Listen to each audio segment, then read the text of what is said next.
Hello friends, welcome back to our channel SS applications. ఈ వీడియోలో మనం ఎవరైతే ఉస్మానియా యూనివర్సిటీ ఓయూ పీహెచ్డీ అడ్మిషన్ల కోసం ఎవరైతే వెయిట్ చేస్తున్నారో వాళ్ళకి నోటిఫికేషన్ అయితే వచ్చేసింది ఫ్రెండ్స్. వాటికి ఏ విధంగా అప్లై చేయాలనే స్టెప్ బై స్టెప్ ప్రాసెస్ని ఈ వీడియోలో చెప్పబోతున్నాను. దీనికి క్వాలిఫికేషన్ అనేది పీజీ కంప్లీట్ చేసి అయితే ఉండాలి. ముందుగా మీ ల్యాప్టాప్లో ఆర్ మొబైల్లో బ్రౌజర్ని అయితే ఓపెన్ చేయండి. నేనైతే క్రోమ్ బ్రౌజర్ ఓపెన్ చేశాను. ఓపెన్ చేసిన తర్వాత ఇక్కడ ఓయూ అడ్మిషన్స్ అని సెర్చ్ చేయండి ఫ్రెండ్స్. సెర్చ్ చేసిన తర్వాత ఈ విధంగా వెబ్సైట్ అయితే వస్తుంది. ఫస్ట్ వెబ్సైట్ని అయితే సెలెక్ట్ అయితే చేసుకోండి. దాన్ని ఓపెన్ చేయండి. ఓపెన్ చేసిన తర్వాత ఈ విధంగా అయితే కనిపిస్తుంది ఫ్రెండ్స్. ఇక ఇంటర్ఫేస్ అయితే ఈ విధంగా ఉంటుంది. ఇక్కడ ఫస్ట్ ఆప్షనే ఉంది ఫ్రెండ్స్, పిహెచ్డి అడ్మిషన్స్ టెస్ట్ 2025. దాన్ని క్లిక్ చేయండి. క్లిక్ చేస్తే ఈ విధంగా ట్యాబ్స్ అయితే వస్తాయి. ఇది అప్లికేషన్ ప్రాసెస్ యొక్క వెబ్సైట్ లింక్. అయితే ఇక్కడ అప్లికేషన్ అనే ఒక ట్యాబ్ అయితే కనిపిస్తుంది ఫ్రెండ్స్. అందులో ఫస్ట్ది ఫీ పేమెంట్ లింక్ పైన క్లిక్ చేయండి. ఇక్కడ ఫస్ట్ మీ యొక్క హాల్ టికెట్ నెంబర్, పీజీ యొక్క హాల్ టికెట్ నెంబర్ని అయితే ఎంటర్ చేయండి. తర్వాత ఇక్కడ మీ ఎస్ఎస్సీలో ఏ విధంగా అయితే నేమ్ ఉందో అదే విధంగా ఎంటర్ చేయండి. తర్వాత డేట్ ఆఫ్ బర్త్ని ఎస్ఎస్సీలో ఉన్న విధంగా ఎంటర్ చేయండి. తర్వాత కింద next first mobile number enter చేయాలి. తర్వాత కింద ఆల్టర్నేటివ్ మొబైల్ నెంబర్ ఎంటర్ చేసి మీ మెయిల్ ఐడి ఏదైతే ఉందో ఆ మెయిల్ ఐడిని అయితే ఇక్కడ ఎంటర్ చేయాలి. ఎంటర్ చేసిన తర్వాత కేటగిరీ ఏదైతే ఉంది, మీ కేటగిరీ ఏదైతే ఉందో ఆ కేటగిరీని సెలెక్ట్ చేసుకోండి. ఎస్ అయితే ఎస్టీ, బీసీ అయితే బీసీని సెలెక్ట్ చేసుకొని తర్వాత పీడబ్ల్యూడీ క్యాండిడేట్స్ అనేది అడుగుతుంది. మీరు ఫిజికల్ హ్యాండిక్యాప్ అయితే చేస్తూ, లేకపోతే నో ఇచ్చేసేయండి. తర్వాత నెక్స్ట్ మీకు పీజీలో ఎంత పర్సెంట్ వచ్చిందనేది అడుగుతుంది ఫ్రెండ్స్. ఇక్కడ మీరు పర్సంటేజ్ని అయితే ఎంటర్ అయితే చేయాలి. ఫర్ ఎగ్జాంపుల్ 8.3 వచ్చింది అనుకోండి, 80% ఎంటర్ చేయండి, 83% ఎంటర్ చేయండి. తర్వాత కింద నెక్స్ట్ సబ్జెక్ట్ అయితే సెలెక్ట్ చేసుకొని అడుగుతుంది. ఇక్కడ ఆటోమేటిక్గా 1 అయితే వస్తుంది, 1 సెలెక్ట్ చేసుకోండి. తర్వాత పేమెంట్ మెథడ్కి అయితే వచ్చేస్తాం ఫ్రెండ్స్. ఈ పేమెంట్ మెథడ్లో debit card, credit card, net banking అయితే ఉంది. నేనైతే డెబిట్ కార్డ్, క్రెడిట్ కార్డ్తో పేమెంట్ చేయమని అయితే చెప్తా ఉన్నాను. సో ఇక్కడ పేమెంట్ మెథడ్ని సెలెక్ట్ చేసుకున్న తర్వాత కింద పేమెంట్ అయితే చూపిస్తుంది. తర్వాత కింద టిక్ మార్క్ ఇచ్చేసి కింద ఇనిషియేట్ పేమెంట్ అనేది అయితే క్లిక్ చేయండి ఫ్రెండ్స్. క్యాస్ట్ బేసిస్లో పేమెంట్ అయితే ఉంటుంది. ఇనిషియేట్ పైన క్లిక్ చేసిన తర్వాత ఈ విధంగా అయితే వస్తుంది. ఫస్ట్ కార్డు యొక్క నంబర్ అయితే ఇవ్వాలి ఫ్రెండ్స్. ఒక క్రెడిట్ కార్డ్ అయితే క్రెడిట్ కార్డు, డెబిట్ కార్డ్ అయితే debit card, card name number ఇవ్వాలి. తర్వాత కార్డ్ హోల్డర్ నేమ్ అయితే ఇచ్చేసేయాలి. తర్వాత ఇచ్చిన తర్వాత కింద వ్యాలిడ్ ఫ్రమ్ అని చెప్పేసి అడుగుతుంది. దాని కార్డు పైన డేట్ అయితే ఉంటుంది. ఆ డేట్ని ఎంటర్ చేసి కింద కార్డు వెనకాల 3 డిజిట్స్ కోడ్ అయితే ఉంటుంది, సివివి నెంబరు. ఆ సివివి నెంబర్ని ఎంటర్ చేసి కింద బ్లూ కలర్లో పే నౌ అని ఒక బటన్ అయితే కనిపిస్తుంది. దాన్ని అయితే క్లిక్ చేయాలి. ఇప్పుడు నేనైతే క్లిక్ చేస్తున్నాను. క్లిక్ చేసిన తర్వాత ఈ విధంగా ఓటీపీ అయితే వస్తుంది ఫ్రెండ్స్. ఓటీపీను ఇక్కడ ఎంటర్ చేసి పక్కన మేక్ పేమెంట్ అయితే కనిపిస్తుంది, దాన్ని అయితే క్లిక్ చేయండి. క్లిక్ చేసిన తర్వాత ఈ విధంగా అయితే చూపిస్తుంది.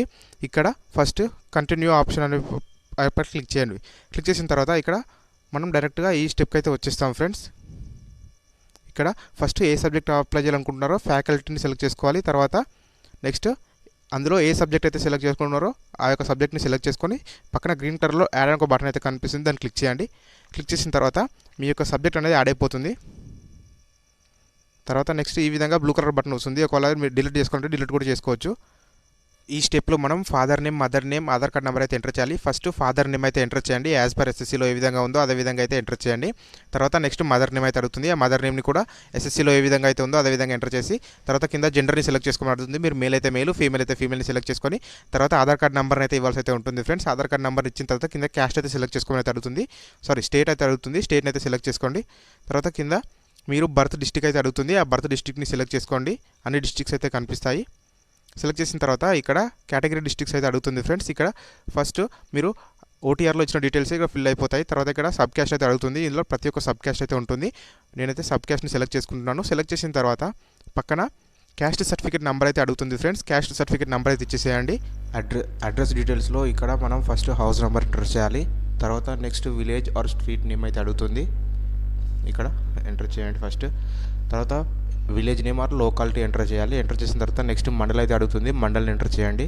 మండల్ ఎంటర్ చేసిన తర్వాత డిస్ట్రిక్ట్ అయితే అడుగుతుంది ఫ్రెండ్స్. డిస్ట్రిక్ట్ని ఎంటర్ చేసి తర్వాత స్టేట్ అడుగుతుంది, స్టేట్ని కూడా ఎంటర్ చేయండి. ఎంటర్ చేసిన తర్వాత పిన్ కోడ్ అడుగుతుంది ఫ్రెండ్స్. పిన్ కోడ్ని ఇచ్చేసేయండి. పిన్ కోడ్ ఇచ్చిన నెక్స్ట్ మినిట్లో నెక్స్ట్ ఇక్కడ క్వాలిఫైయింగ్ ఎగ్జామినేషన్ అయితే కనిపిస్తుంది. ఫస్ట్ మీరు ఇచ్చిన హాల్ టికెట్ నెంబర్ అనేది క్లియర్గా అయితే ఇక్కడ చూపిస్తుంది. తర్వాత ఇక్కడ నేమ్ ఆఫ్ యువర్ పీజీ, మీరు కామర్స్ అయితే కామర్స్ ఎంకామర్ ఇవ్వండి, లేకపోతే ఆర్ట్స్ అయితే మీరు చేసిన స్పెషలైజేషన్ ఇవ్వండి. తర్వాత ఇక్కడ కింద next name of the university అని ఉంది. మీరు చదివిన యూనివర్సిటీ ఏదైతే ఉందో ఆ యూనివర్సిటీ నేమ్ ఇచ్చేసేయండి. తర్వాత మీ నేమ్ ఆఫ్ ద కాలేజ్, మీరు చదివిన కాలేజ్, తర్వాత ఇయర్ ఆఫ్ పాసింగ్ని సెలెక్ట్ చేసుకోండి. తర్వాత ఎగ్జామినేషన్ అనేది ఏ లాంగ్వేజ్లో రాయాలనుకుంటున్నారు అని చెప్పేసి అడుగుతుంది. ఇంగ్లీష్ అయితే ఇంగ్లీష్, ఒకవేళ అదర్ అయితే అదర్ ఎంటర్ చేయండి. ఇంగ్లీష్ని అయితే సెలెక్ట్ చేసుకున్న తర్వాత కింద సెలెక్ట్ 1 అనేది వస్తుంది ఫ్రెండ్స్. ఇక్కడ జీపీఏనా పర్సంటేజ్ అని అడుగుతుంది. ఒకవేళ జీపీఏ సెలెక్ట్ చేసుకుంటుంటే మీరు ఎంత పర్సంటేజ్ వచ్చిందో ఆ పర్సంటేజ్ అయితే ఎంటర్ చేయండి జీపీఏ ప్రకారంగా. తర్వాత 7 ఇయర్స్ డీటెయిల్స్ అయితే అడుగుతుంది ఫ్రెండ్స్. ఫస్ట్ ఎస్ఎస్సి డీటెయిల్స్ అడుగుతుంది. తర్వాత ఇక్కడ ఎస్ఎస్సి హాల్ టికెట్ నెంబర్ ఇచ్చి ఎస్ఎస్సి అకాడమిక్ ఇయర్ని ఇక్కడ సెలెక్ట్ చేసుకోండి. సెలెక్ట్ చేసిన తర్వాత నెక్స్ట్ సైడ్కి స్కూల్ నేమ్ అండ్ బోర్డ్ అయితే కనిపిస్తుంది. ఆ ప్లేస్లో board of secondary education Telangana state అని ఎంటర్ చేయండి. ఒకవేళ ఆంధ్రప్రదేశ్ వాళ్ళైతేనేమో ఆంధ్రప్రదేశ్ అని ఎంటర్ చేయండి. తర్వాత స్టేట్ని సెలెక్ట్ చేసుకొని సేమ్ ఇంటర్మీడియట్కి కూడా ఇంటర్మీడియట్ హాల్ టికెట్ ఇచ్చేసేయండి. మళ్ళీ ఇంటర్మీడియట్ అకాడమిక్ ఇయర్ని సెలెక్ట్ చేసుకోండి. సెలెక్ట్ చేసిన తర్వాత ఇక్కడ బోర్డ్ అయితే అడుగుతుంది. Board of intermediate education Telangana or Andhra Pradesh అని సెలెక్ట్ చేసుకోండి. తర్వాత డిగ్రీ అయితే అడుగుతుంది ఫ్రెండ్స్. ఈ డిగ్రీ ప్లేస్లో మీ degree hall ticket number enter చేసి మీ అకాడమిక్ ఇయర్ని సెలెక్ట్ చేసుకోండి. మొత్తం 4 ఇయర్స్ ఉండాలి.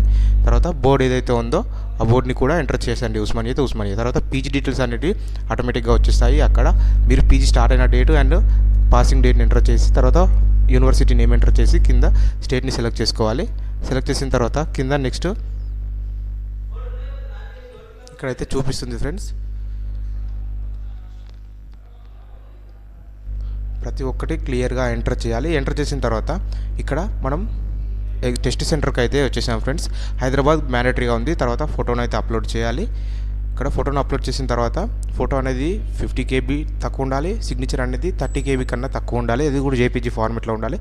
తర్వాత ఇక్కడ క్యాప్చా ఇచ్చేసి కింద ప్రివ్యూ అండ్ సబ్మిట్ అనే ఆప్షన్ని క్లిక్ చేస్తే ఈ విధంగా అన్ని డీటెయిల్స్ అయితే క్లియర్గా చూపిస్తాయి. ప్రివ్యూ అంతా క్లియర్గా చెక్ చేసుకోండి. ఏమైనా మిస్టేక్స్ కనుక ఏమైనా ఉన్నట్లయితే ఇక్కడ మాడిఫై అనే ఒక బటన్ అయితే ఉంది. లేదంటే అన్ని డీటెయిల్స్ కరెక్ట్గా ఉంటే కన్ఫర్మ్ అండ్ ఫ్రీజ్ అనే బటన్ క్లిక్ చేయండి. సో ఇక్కడ నేను క్లియర్గా అయితే చూపిస్తున్నాను ఫ్రెండ్స్. ఏమైనా మిస్టేక్స్ ఉంటే మాడిఫై అనే బటన్ని క్లిక్ చేసి మీరు మాడిఫై చేసుకోవచ్చు. ఒకవేళ అన్నీ ఓకే ఉంటే ఇక్కడ కన్ఫర్మ్ అండ్ ఫ్రీజ్ అనే బటన్ ఉంది. దాన్ని క్లిక్ చేయండి.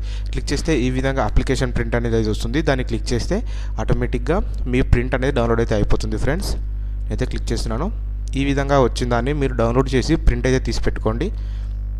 ఇది మీకు ఫ్యూచర్ కోసం యూజ్ అయితే అవుతుంది ఫ్రెండ్స్. ఫ్యూచర్ రెఫరెన్సెస్ కోసం ఎవరైతే మన ఛానల్కి కొత్తగా వచ్చారో వాళ్ళు సబ్స్క్రైబ్ అయితే చేసుకోండి.